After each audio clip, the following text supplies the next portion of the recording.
Hola, hola, hola. Buenas noches, hola.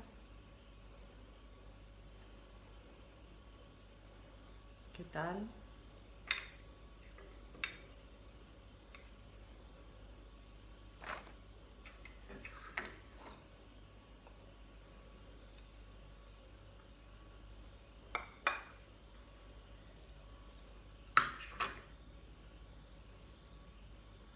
Bueno,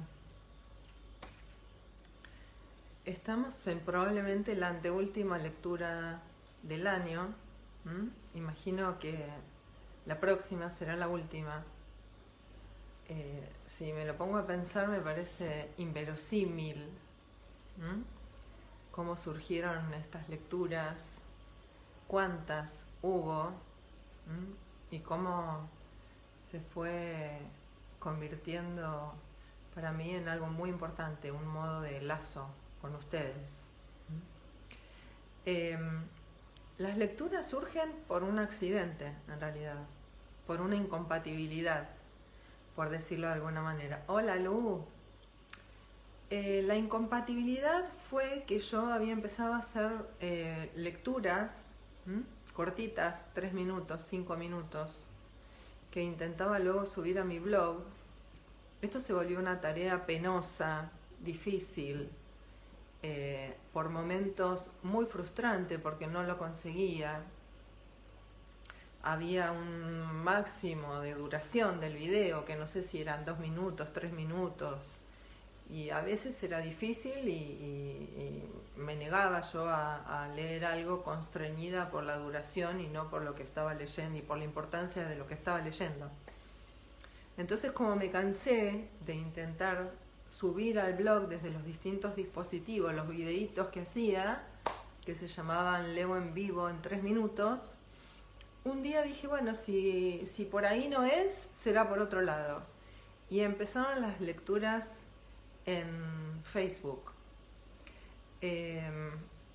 Les quiero contar un poco el resumen de lo que fue este año para mí, ¿no? Igual de loco y de sorpresivo como intenso. Entonces les quiero contar cuántas y qué lecturas compartimos a lo largo de este año. Creo que la de hoy es la número 20. Así que les cuento. Comenzó allá por el 6 de mayo con Criaturas de Arena. Después vino en la Masmédula de Girondo. Después vino Desarticulaciones y Vivir entre Lenguas de Silvia Molloy. Después El Llano en Llamas de Juan Rulfo. Después Nanina de Germán García. Después Hiroshima Mon Amour de Marguerite Duras. Después, coincidiendo con el Bloomsday, Ulises de Joyce. Después vino una lectura que amé hacer en relación a Joyce y a Borges, y al vínculo que fui descubriendo que Borges sostuvo con Joyce a partir de la escritura del gran escritor irlandés. Después hubo otra vez con Hiroshima Mon Amour y Escribir de Marguerite Duras. Después hubo poesía de la mano de Wisława Szymborska, Historias de la palma de la mano de Yasunari Kawabata. Después hubo una segunda ocasión de Borges y Joyce. Esta vez lo invité también a Cervantes. La primera vez me había ocupado de el escritor argentino y la tradición en relación a huellas de lectura de Borges en la literatura.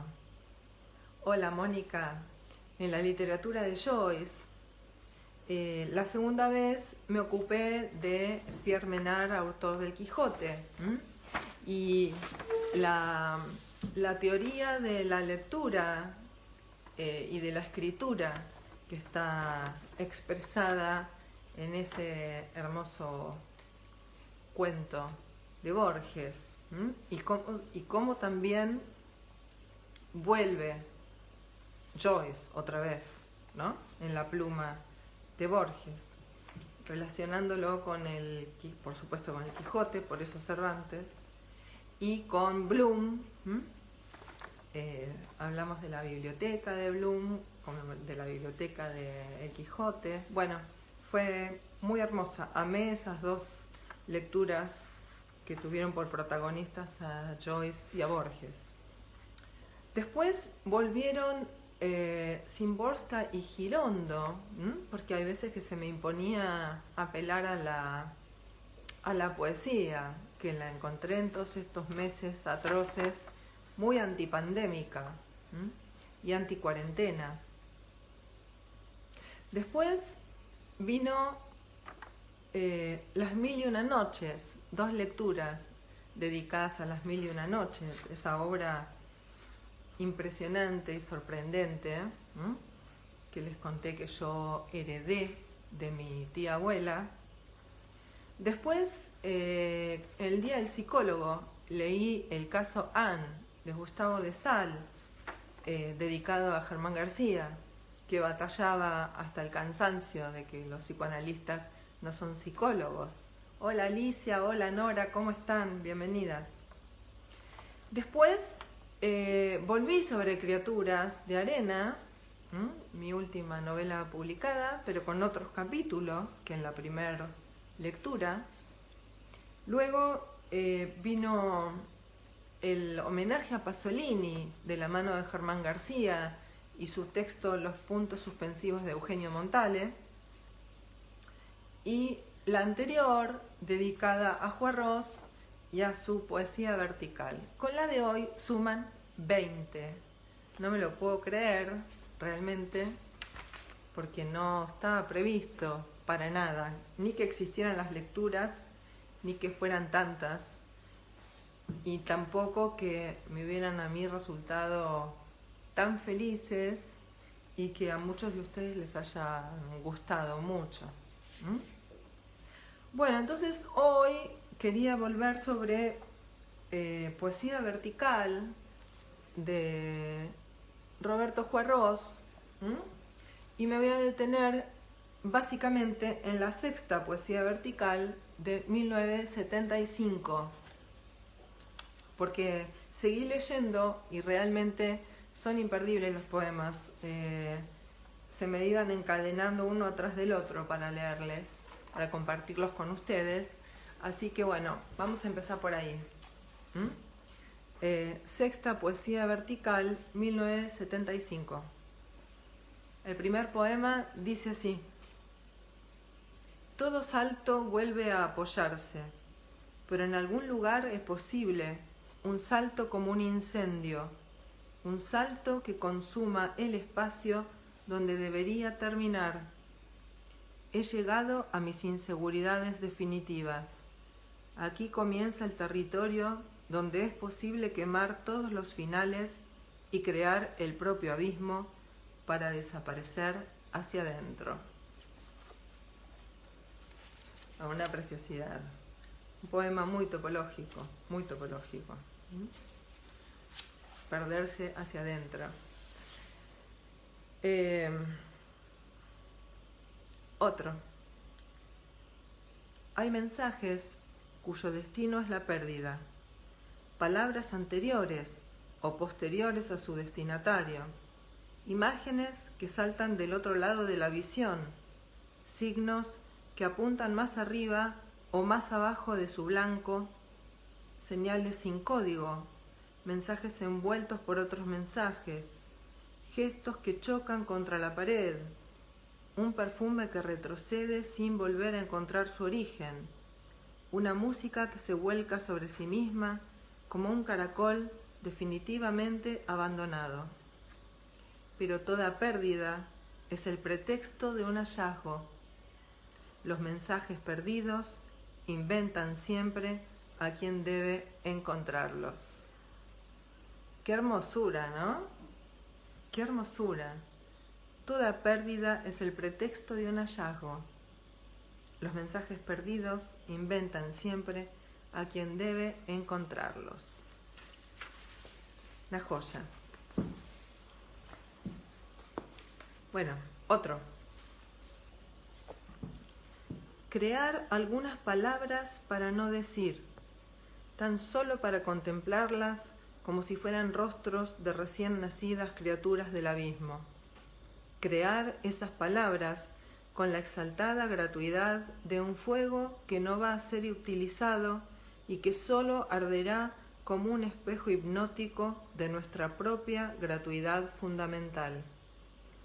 Crear esas palabras únicamente para que el juego continúe como si cierto mar que no existe esperara a la vez ciertos peces que no existen y ciertas olas que sin embargo existen. A veces se escribe sobre el lenguaje, sobre las palabras, de tal manera, ¿no?, que da la impresión de que hubiera sido un lingüista, un semiólogo, que hubiera leído Lacan. Es muy impresionante lo que hace Juarros. Otro. Parecería que alguien, escondido entre las bambalinas de la vida, introduce en nuestro diálogo frases que no nos pertenecen. El apócrifo apuntador, simulando nuestra voz, las coloca en los espacios insalvables que dejan entre sí las palabras del hombre. Todo lenguaje es un malentendido, pero esta oscura interferencia va más lejos y se introduce en nuestra soledad, en los intersticios del monólogo que cada cual sostiene como la última columna de su templo. ¿Hacia quién, o por lo menos hacia dónde, podemos entonces hablar? La palabra propia del hombre todavía no existe. Hermoso, ¿no?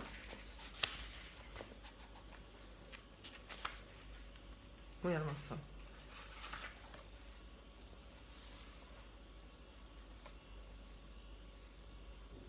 Otro.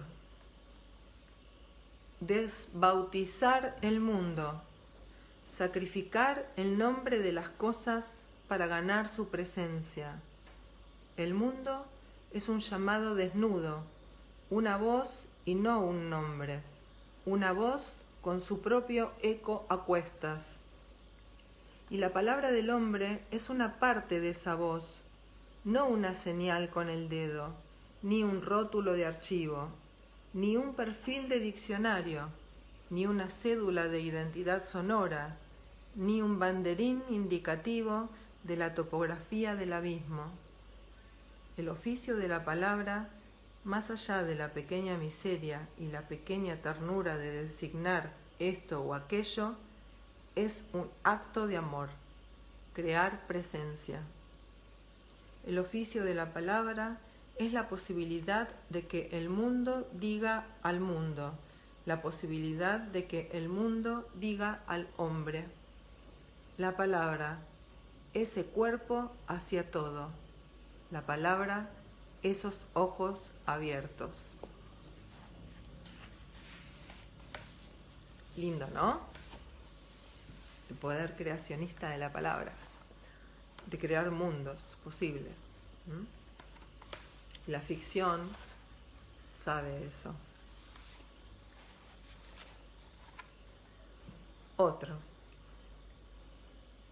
Si una gota de este mundo cayera en otro mundo, como un fruto minúsculo del polvo en el espacio sinóptico de un sueño, tal vez algo cambiase de sentido en el vaivén sincronizado de las eternas circunstancias. Y si una gota de otro mundo cayera en este mundo, como un fruto sinóptico del sueño en el espacio minúsculo del polvo, tal vez algo cambiase de sentido en las dudosas alternancias que nos cobijan en sus redes. Pero si este mundo y otro mundo se encontraran a la mitad de su distancia, concertando en un fruto maduro, la dulzura del polvo y el olor húmedo del sueño. Tal vez nada cambiase de sentido, salvo quizá la pausa de ser hombre y la ciega espiral de su esperanza.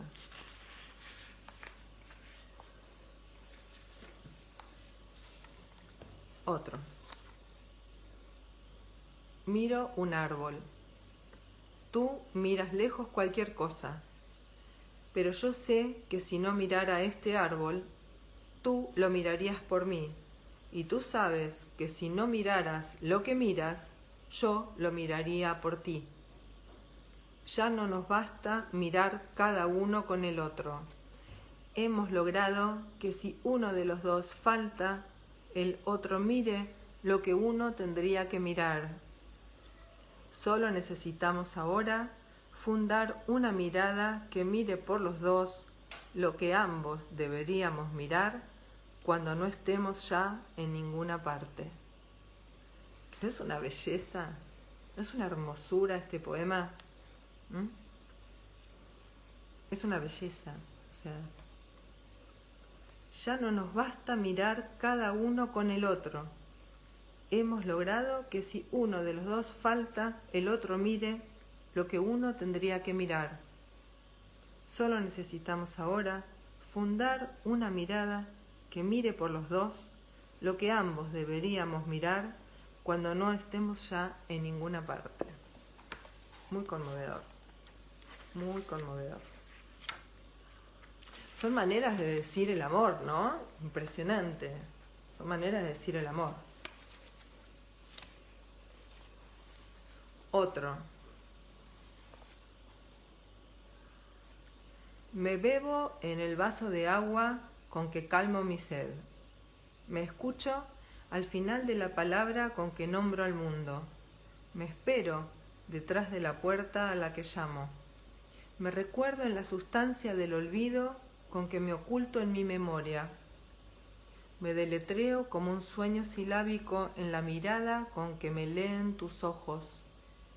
Me reconquisto investigando la ciencia de la pérdida, y solo reconozco mi canción y mi sombra en el arte secreto de los caminos borrados. He podido aprender, antes de irme, a no dejarme dibujar por la silueta seca del hombre. Bueno, la hermosura, ¿no? La hermosura. Séptima poesía vertical de 1982.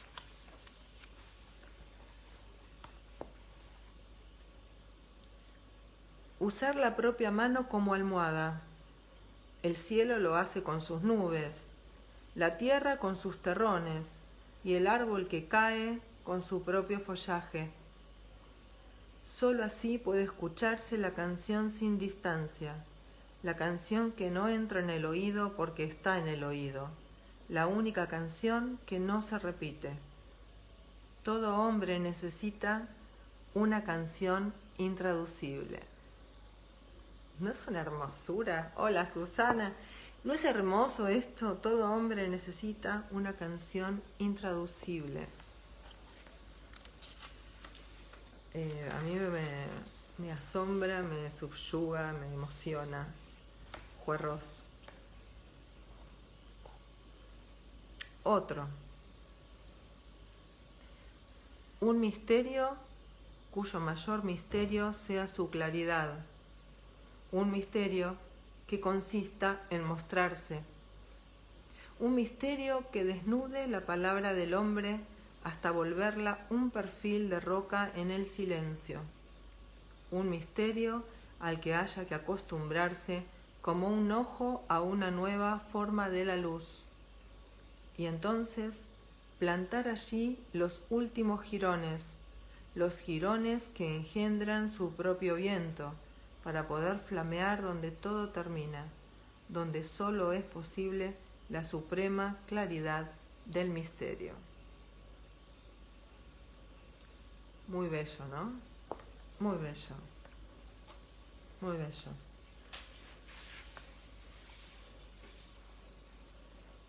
Bueno, y este es el último que tenía señalado. para que no se haga muy largo. Toda palabra llama a otra palabra. Toda palabra es un imán verbal, un polo de atracción variable que inaugura siempre nuevas constelaciones. Una palabra es todo el lenguaje, pero es también la fundación de todas las transgresiones del lenguaje, la base donde se afirma siempre un antilenguaje. Una palabra es todavía el hombre. Dos palabras son ya el abismo. Una palabra puede abrir una puerta. Dos palabras la borran. Qué impresionante, ¿no? Muy impresionante. Muy impresionante.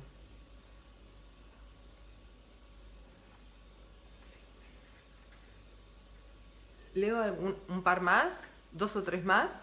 ¿Quieren?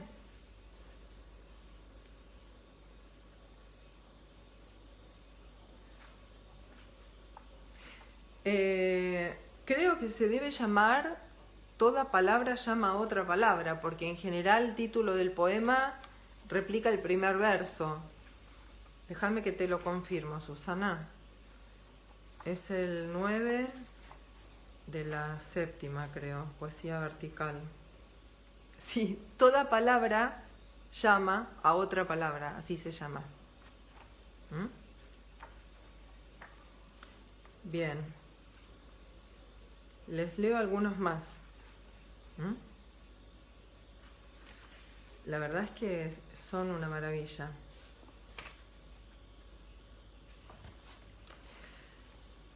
La parte de sí que hay en el no y la parte de no que hay en el sí se separan a veces de sus cauces y se unen en otro que ya no es sí ni no.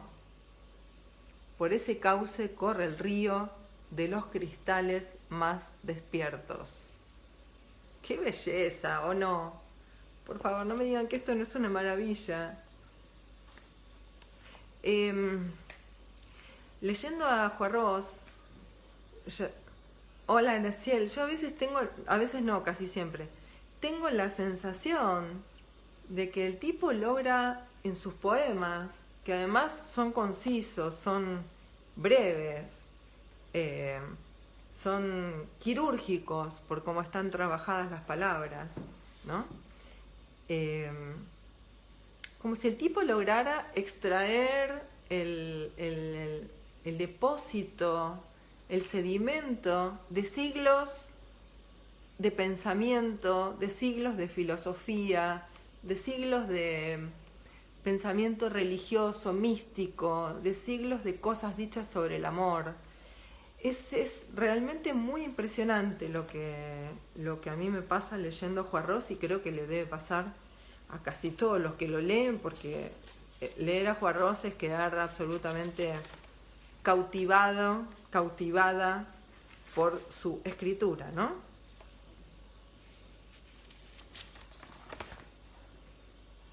El libro se llama Poesía Vertical Antología, de Roberto Juarros, y reúne todas sus poesías verticales, que son 13.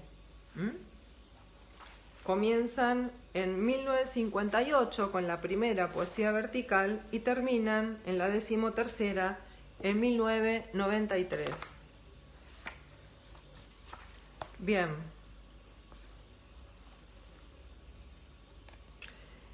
Entre la zona de las preguntas y la zona de las respuestas hay un territorio donde acecha un extraño brote. Toda pregunta es un fracaso, toda respuesta es otro, pero entre ambas derrotas suele emerger como un humilde tallo algo que está más allá de los sometimientos. Impresionante, ¿no? Impresionante. Impresionante. Yo puedo seguir leyendo, ¿eh? Si ustedes quieren, pues yo puedo seguir leyendo, porque Son maravillosos los poemas de Juarros. Nos derrumbamos sin perder siquiera la costumbre de nuestros gestos. Por ejemplo, mantener los ojos abiertos, la mano en la posición que toma cuando amamos, el hueso en su silencio, la boca en la inminencia de decir o callar algo. Tal vez nos derrumbamos sin que caiga lo que cada uno es, y eso siga flotando como una serie de espasmos, algo más furtivos por el aire. Puede ser que los gestos que se aprenden no se pierdan, aunque sí su aprendiz. Si es así, quizá alguna palabra entre muchas puede haber sido dicha para siempre. ¡Ay, es muy emocionante! Hola Augusto, qué lindo que estés. Igualmente para vos. Me honras con tu presencia, de verdad. ¡Qué lindo que es esto, por favor! Puede ser que los gestos que se aprenden no se pierdan, aunque sí su aprendiz. Si es así, quizá alguna palabra entre muchas puede haber sido dicha para siempre. ¡Qué lindo, por favor! ¡Qué lindo! Muy hermoso, de verdad, muy hermoso. ¿Qué borrar primero? ¿La sombra o el cuerpo? ¿La palabra escrita ayer o la palabra escrita hoy? ¿El día oscuro o el día claro? Hay que encontrar un orden. El aprendizaje de borrar el mundo nos ayudará luego a borrarnos.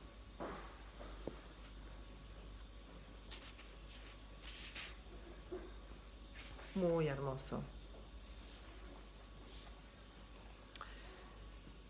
Me están dictando cosas, pero no desde otro mundo u otros seres, sino, más humildemente, desde adentro. Pero ¿quién está adentro además de estar yo? O tal vez no estoy yo y he dejado mi lugar para que otro me dicte. Si esto es así, no importa que el dictado no lo comprenda nadie. No importa ni siquiera que lo comprenda yo. Ser no es comprender. Precioso, precioso. Podemos leer ahí, si queremos, una versión muy poética del inconsciente, ¿no? Muy hermoso, muy hermoso. De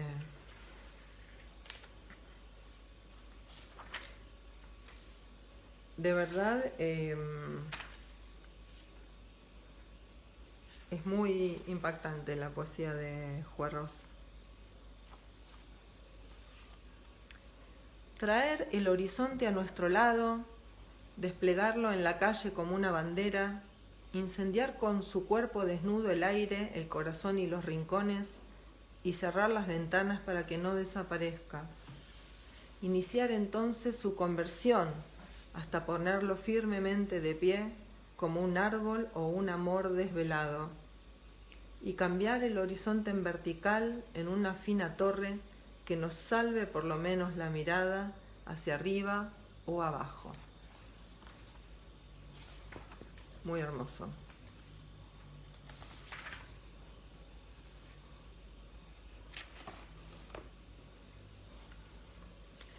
Celebrar lo que no existe. ¿Hay otro camino para celebrar lo que existe? Celebrar lo imposible. ¿Hay otro modo de celebrar lo posible? Celebrar el silencio. ¿Hay otra manera de celebrar la palabra? Celebrar la soledad. ¿Hay otra vía para celebrar el amor? Celebrar el revés. ¿Hay otra forma de celebrar el derecho? Celebrar lo que muere. ¿Hay otra senda para celebrar lo que vive?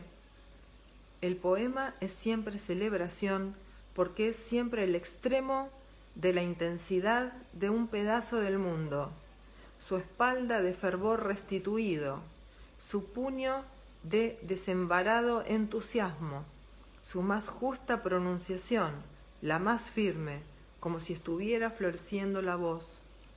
El poema es siempre celebración, aunque en sus bordes se refleje el infierno, aunque el tiempo se crispe como un órgano herido, aunque el funambulesco histrión que empuja las palabras desbande sus volteretas y sus guiños.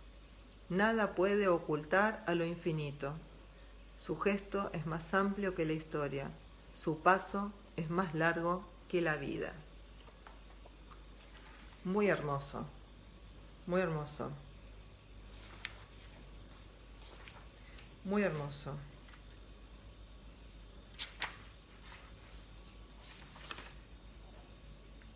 Bueno, acabo de dar con un poema que le dedica a Jorge Luis Borges, así que si ustedes me permiten, lo voy a leer.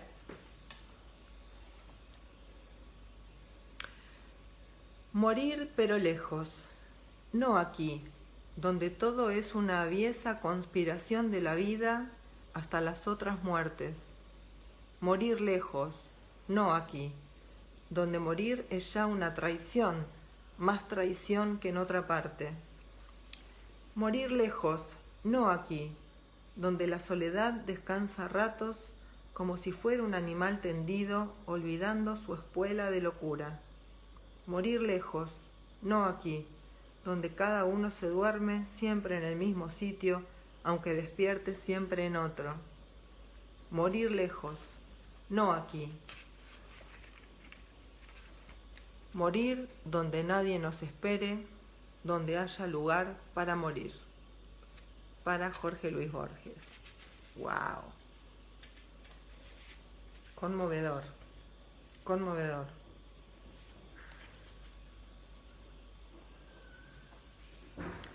Muy hermoso. Mensaje del azul entre las hojas, lectura sin la trampa del sentido, sin el enturbamiento de las significaciones.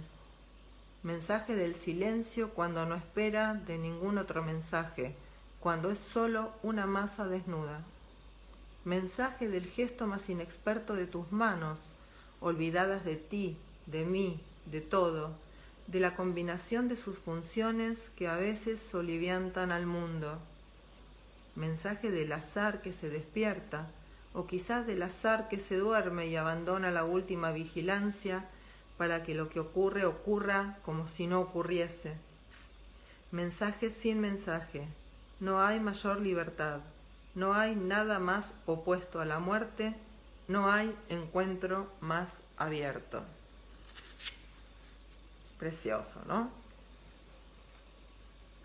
Y este está dedicado a Octavio Paz. Comuniones secretas. La respiración, la saliva, el pensamiento se convierten en hostia. El único oficiante es uno mismo y también el sacramento es uno mismo. Comuniones secretas en el templo más solo, tan solo que los muros se agrietan de estar solos. En el templo más cercano a la nada, tan cerca que se apagan los nombres. En el templo ya hueco de testigos, aunque siempre subsista la impresión de un espía.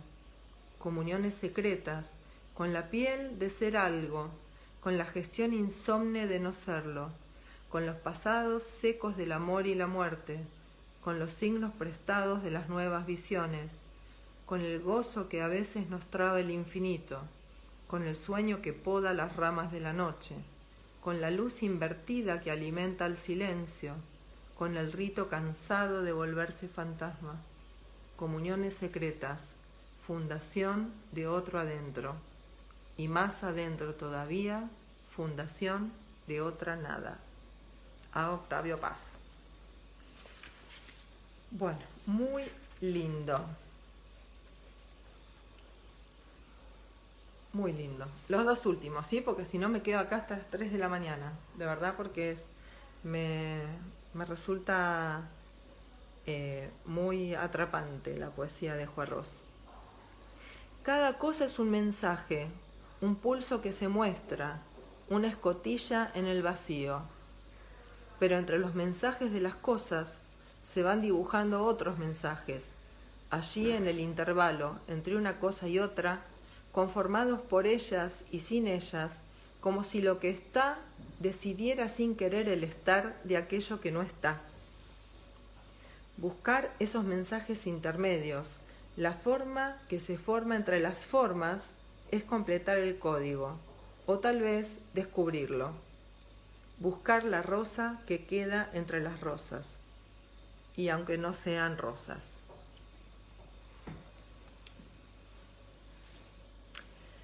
También el infinito tiene un derecho y un revés. Los dioses siempre están al derecho, aunque a veces se acuerden quizás del otro lado. El hombre siempre está al revés y no puede acordarse de otra parte. Pero también el infinito suele dar vueltas en el aire como una moneda que no sabemos quién arroja con sus giros de sarcásticas guiñadas. Y así cambian a veces los papeles, pero no seguramente la memoria. El hombre es el revés del infinito, aunque el azar lo traslade en un instante al otro lado. ¡Qué belleza! Por favor. Y así cambian a veces los papeles, pero no seguramente la memoria. El hombre es el revés del infinito, aunque el azar lo traslade un instante al otro lado. Hermosísimo, hermosísimo. Realmente una maravilla.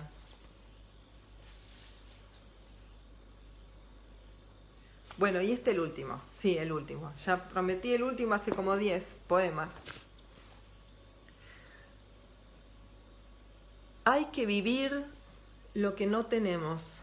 Por ejemplo, la desolada perfección de la palabra, la sonrisa resistente de los muertos, el mediodía neto de las medias noches, los vericuetos desesperados de la espuma o la rancia vejez de lo recién nacido. Porque aunque tampoco tengamos lo que tenemos, lo que no tenemos nos abre más a la vida. Desheredados del centro, la única herencia que nos queda está en lo descentrado. ¡Qué hermoso, por favor! Desheredados del centro, la única herencia que nos queda está en lo descentrado. Bueno, espero que les haya gustado muchísimo, muchísimo, de verdad, porque a mí me gusta mucho, muchísimo, muchísimo. Juarros y su poesía vertical, para mí fue un hallazgo del año pasado. No lo conocía. La literatura tiene eso de hermoso y de maravilloso, ¿no? Esa posibilidad infinita que una vez le escuché decir a Daniel Link, que fuera mi profesor en letras, que más que avergonzarse de lo que uno lee, ¿no? Cabe avergonzarse de lo que todavía no leyó. Pero yo creo que más que avergonzarse, uno tiene que sentir la alegría de descubrir algo que estaba ahí y que uno nunca había leído y que de repente lo tiene por delante todo para disfrutarlo, para gozarlo, para descubrirlo, para transmitirlo, para compartirlo con otros, como es el caso, ¿no? La literatura tiene eso de grandioso y verdaderamente no... Yo cuando me dicen, no, leíste tal cosa, leíste tal otra, y no lo leí, no tengo ningún reparo en decir, no, todavía no lo leí, porque digo, bueno, qué suerte, o sea, hay algo que vale mucho la pena, que yo todavía no leí y que me está esperando. Entonces, con Juarros me pasó eso, ¿no? Es como decir, no, en ningún momento se me pasó por la cabeza cómo no conocí antes a Juarros. Cuando lo conocí dije, qué bueno que existió Juarros, qué bueno que está Juarros en el mundo, qué bueno que está su poesía para nosotros, para que la podamos disfrutar, para que nos pueda emocionar, para que nos pueda despertar. Y tiene una cosa de, a mí por lo menos me pasa eso, ¿no? No sé cómo, porque los temas de los poemas no necesariamente se conectan, pero que un poema te lleva al otro con una naturalidad y con una continuidad absolutamente orgánica que no te das cuenta cómo va pasando el tiempo y estás leyendo y leyendo y leyendo y leyendo. Y es como que en cada página, ¿no? Les muestro, en cada página hay un poema, un poemita podemos decir, porque son cortitos, ¿no? Pero son... a mí me gusta mucho el chocolate. Entonces, yo encuentro que los poemas de Juarros son como bombones exquisitos, ¿no? Cada poema es un bombón, que sabe distinto que el anterior y distinto que el que vendrá, pero son todos maravillosos y son todos exquisitos. Entonces, para terminar, porque veo que son muchos y a mí me encanta leer Juarros y compartirlo con ustedes, me quedaría, se los dije, me quedaría un montón leyéndoles. Novena Poesía Vertical de 1987. Hola Luis, qué lindo que estés. 1987. Despertar es siempre una difícil emergencia. Reencender la lucidez como quien recomienza el mundo.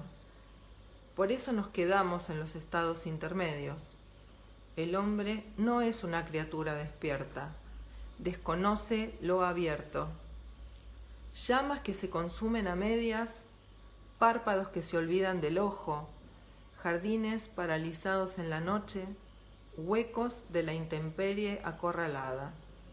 Los caminos se aglomeran en vano. Despertar es borrar los caminos. Muy hermoso, la verdad, muy hermoso. Muy hermoso. Veo que son un montón y me da ganas de seguir leyéndoles. No sé, ustedes dirán, ¿están aburridos?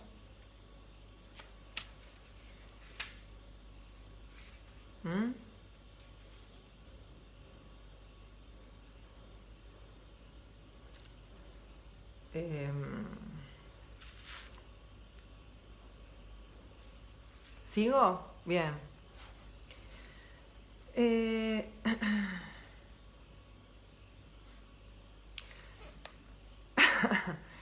La soltura con que unas cosas sobresalen de las otras e intercambian sus perfiles en esas precedencias, vulnera los turnos de las igualdades y las desigualdades y revela un azar más profundo, o por lo menos una ley más profunda del azar.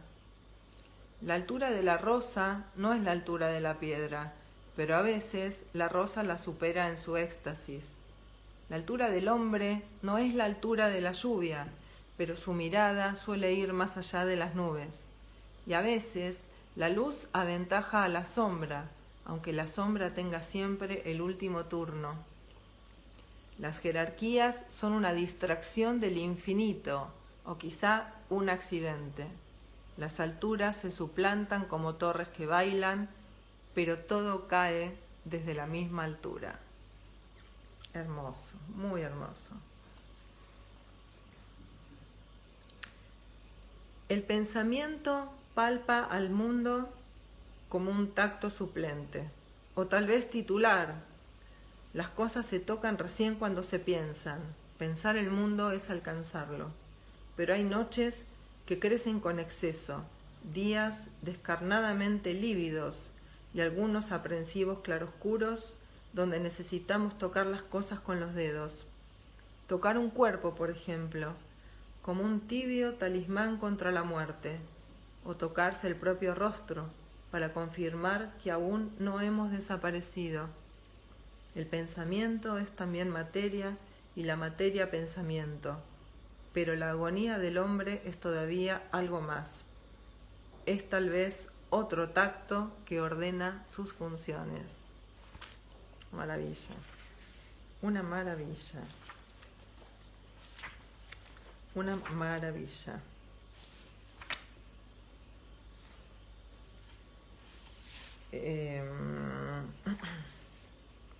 Veamos.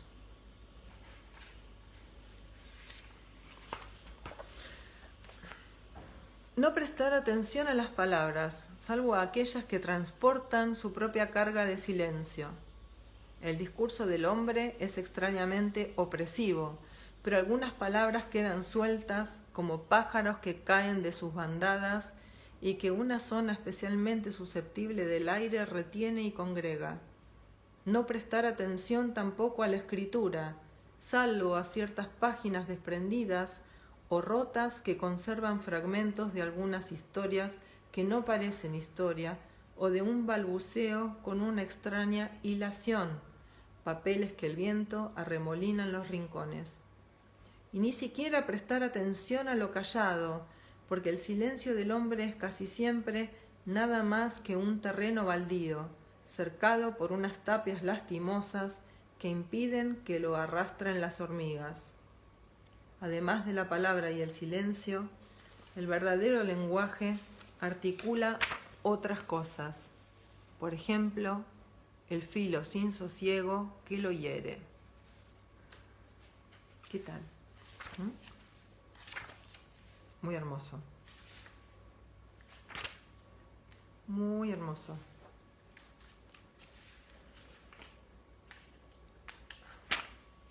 Bueno, ahora sí, el último. No tenemos confianza en las cosas. Nadie las ha presentado y no conocemos tampoco su rostro dado vuelta. Solo les hemos puesto nombres y los confundimos con su identidad, tal vez para no confundirnos con ellas. Pero entre los hombres y las cosas se recompone a veces un antiguo paralelismo aprendido hace mucho de los dioses. El paralelismo donde una de las dos líneas sobra. Bueno, bellísimo, bellísimo. Bueno, acá hay uno dedicado a García Lorca. No, es empezar y no parar con Juarros. Es muy impresionante. Bueno, va el de García Lorca y termino. Que tampoco quiero abusar de la paciencia de ustedes. Se me rechifló el pelo, bueno. Marcó ciertas palabras para siempre, como espigas de hueso despierto, en el trigo de sangre y reverbero del lenguaje, pero no las marcó con lápiz ni con tiza, sino con ese tilde del silencio que sube desde adentro de la tierra y se mezcla con la sal de la música en los cuerpos quemantes y quemados. Marcó ciertas palabras para siempre, y ellas lo marcaron para siempre, porque había que llevar otra vez al poema la hiel y los claveles que enlazan los caminos, y también los más tercos ademanes del amor y del odio, del coraje y el duelo, esos focos de resurrección sin muerte.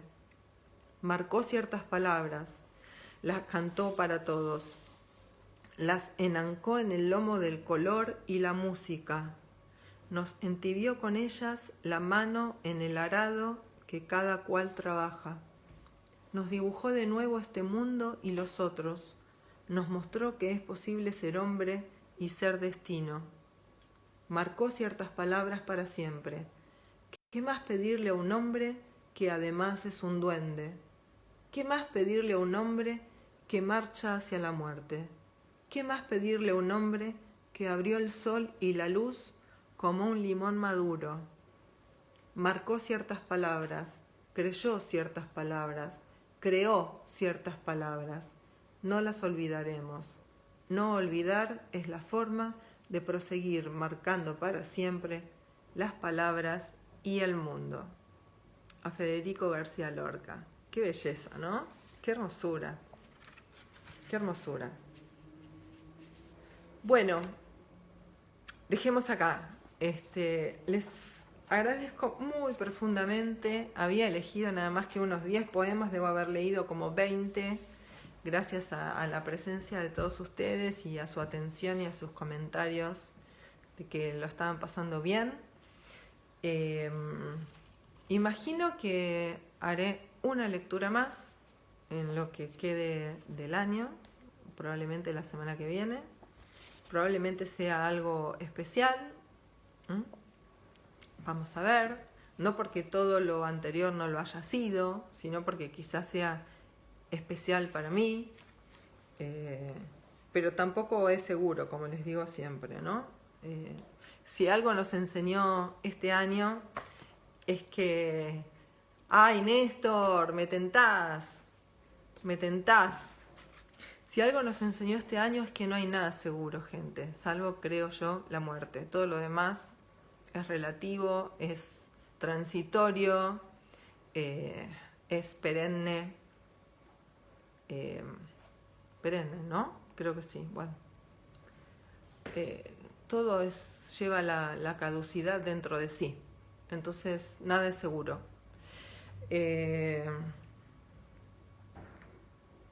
Bien. 2 más y listo, ¿sí? Porque no sé ni qué hora es, deben ser las 1500. No se trata de hablar ni tampoco de callar. Se trata de abrir algo entre la palabra y el silencio. Quizá cuando transcurra todo, también la palabra y el silencio, quede esa zona abierta como una esperanza hacia atrás. Y tal vez ese signo invertido constituya un toque de atención para este mutismo ilimitado donde palpablemente nos hundimos. Además, escribe alrededor de algo específicamente humano, ¿no? La palabra, el lenguaje, el discurso, los silencios. Eso lo vuelve muy, muy interesante para mí, por lo menos, ¿no? Una escritura que soporte la intemperie, que se pueda leer bajo el sol o la lluvia, bajo el grito o la noche, bajo el tiempo desnudo. Una escritura que soporte lo infinito, las grietas que se reparten como el polen, la lectura sin piedad de los dioses, la lectura iletrada del desierto. Una escritura que resista la intemperie total.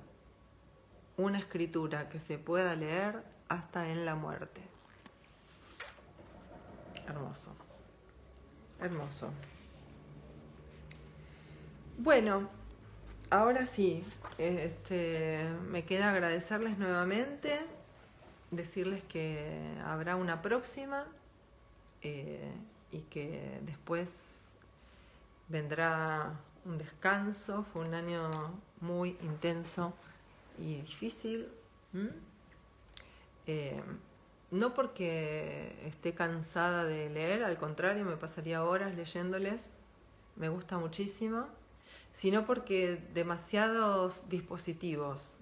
Siento que necesito despejarme mucho de las pantallas, de los Zooms, de las redes, volver un poco, dejar un poco la vida virtual y la realidad virtual y volver a la vida real, la que se pueda, ¿no? La que sea posible. Pero seguramente habrá una más y bueno, y ahí nos despediremos. Vaya a saber hasta cuándo. Tengo algunos proyectitos al respecto que no sé si llegaré a la semana que viene para comentárselos, pero están ahí en carpeta para que vayan surgiendo. Así como surgió esto, como por resistencia, como por accidente, como por acontecimiento imprevisto, como nos gusta decir a los psicoanalistas. Así que muy buenas noches para todos, muchas gracias por acompañarme, no solo hoy, sino a lo largo de estas 20 lecturas maravillosas que compartimos. Hay varios que son como habitués, que los tengo en un lugar especial del corazón porque me hicieron compañía todo este tiempo. Y a los que miran, como digo siempre, a los que miran después, que son muchísimos, aunque no me dejan comentarios, son muchísimos. Y eso me da la pauta de que disfrutan las lecturas y me gusta mucho que así sea. Así que buenas noches para todos, que descansen, que tengan un lindo fin de semana y seguramente nos veremos la semana que viene. Bueno, besos. Chao, hasta la próxima, que estén bien, cuídense, chao.